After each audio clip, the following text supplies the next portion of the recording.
Hello YouTube, this is Asatsi5 and I just got finished with Buffalo Wild Wings UFC Fight Night with Dos Anjos and Pitts. I think I said that right. I'm extremely dyslexic, so um, I have a hard time reading in person, and I have an even harder time imagining the words in my brain. Um, but anyways, there are two fighters I really don't pay attention to, but I enjoy going to Buffalo Wild Wings and watching the UFC pay-per-views and prelims.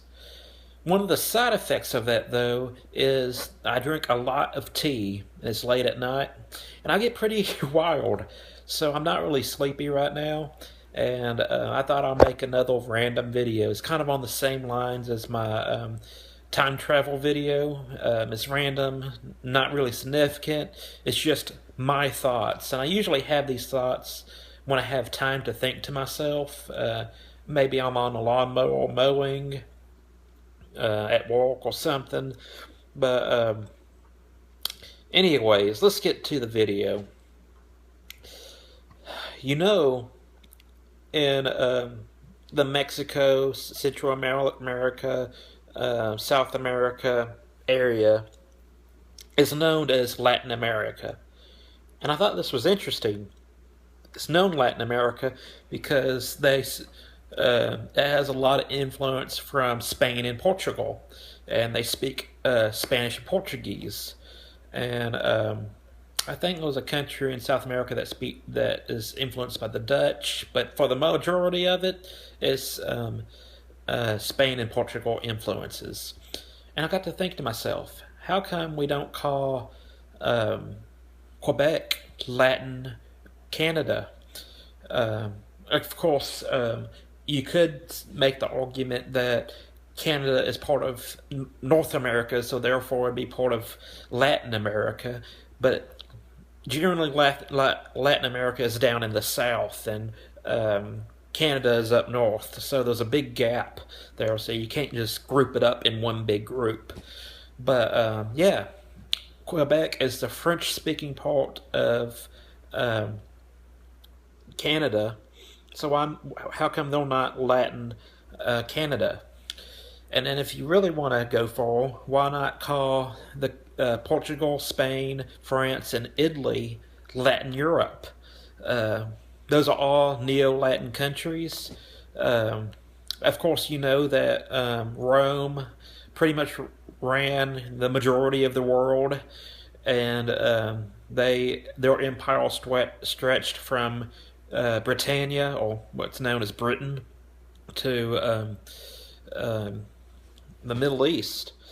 And so you could say that a lot of the world is influenced by Rome, but more especially Portugal, Spain, France, and Italy, they speak Neo-Latin languages. Portuguese, Spanish, French, Italian. They're all Romantic languages.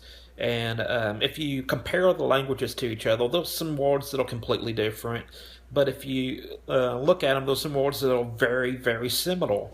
Um, let's just take, for example, no.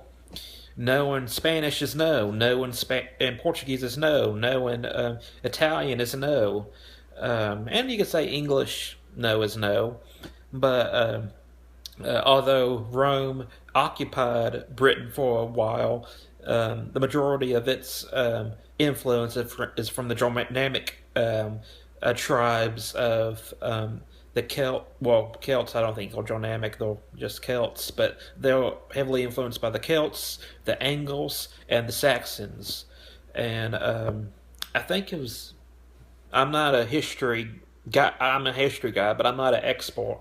I might have my dates wrong. I think it was like 1066. The Normans invaded Britain, which they're from France, and many of the aristocrats in Britain actually spoke French. So that might be where we get no from. I don't know, but yeah, I was wondering, why do we only associate um, the Portuguese and the Spanish colonies?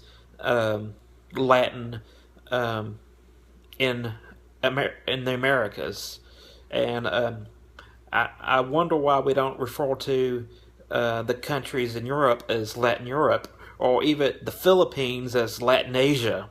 And like I said, this argument, or it's not really argument, is my thoughts being uncensored from my mind and spilling them out to everyone. So there's no real argument. It's just me thinking out loud, and I thought I'd share it with you. And that's it. You know, I have weird thoughts when I have time to think, um, and you know, I just thought I'd share it with you. Uh,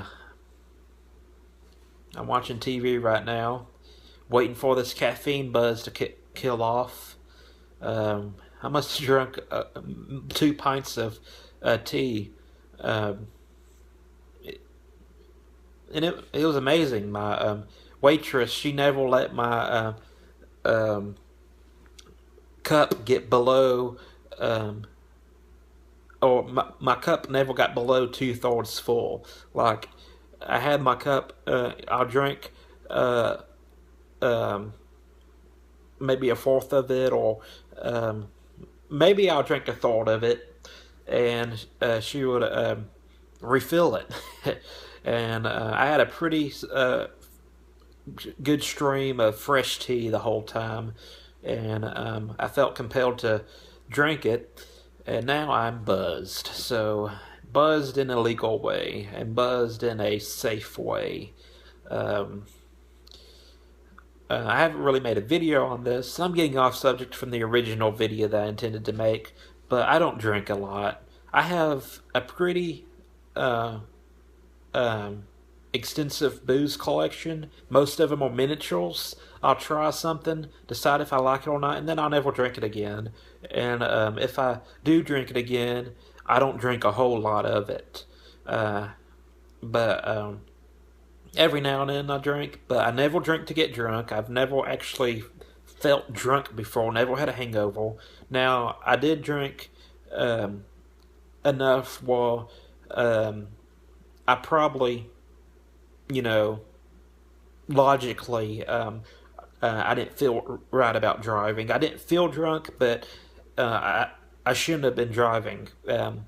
I'm not saying I felt drunk, but it would have been a wise decision to not drive, if that makes sense to you. And like I said, never drink. I never drank with the intention to get drunk, and I never have gotten to the point where I felt drunk, and I've never gotten a hangover. So purely, when I drink, it's purely for a flavor experience. And most alcoholic drinks I really don't like. I really prefer rum and coke. Uh, and I like Scotch and Coke, um, and that's really mostly it. Um, but yeah, that's it. Why do we only save the Latin um, um, title for people with Hispanic and Portuguese descent? If we have like some people from Italy and like maybe New Jersey or New York, um, wouldn't they also be Latinos and Latinas? I'm not an expert on languages and stuff. This is just me thinking out loud again. And I guess I'll go ahead and end the video before I start rambling on. But feel free to leave a comment. I'd love to read them and hear your input.